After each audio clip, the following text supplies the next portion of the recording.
যখন অধিক পরিমাণে শিলাবৃষ্টি শুরু হয়, অনেকে শিল কাটার শিল বাহিরে করে বিক্রি করে, আবার অনেকে চাল ছিটায় শিলাবৃষ্টির জন্য শিল নিক্ষেপ করে বাহিরে।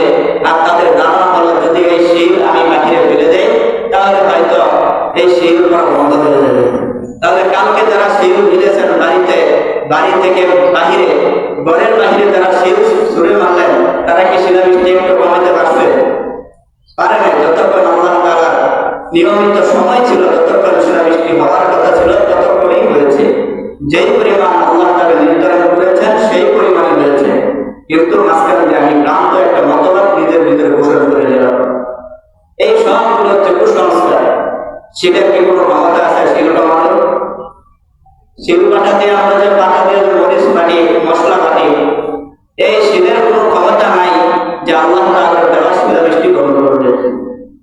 বরং এটা হচ্ছে আমাদের একটা ভুল ধারণা। আবার অনেকেই ঘর থেকে খুর বাহিরে ছিটে, আবার চাল ছিটায়, আর ধারণা করে হয়তো আল্লাহ তাআলা এই খুরগুলো নষ্ট করে দেবে, আর আমার খেতে যেগুলো আছে এগুলোকে আল্লাহ তাআলা ভালো রাখবে। এটা হচ্ছে আমাদের কুসংস্কার।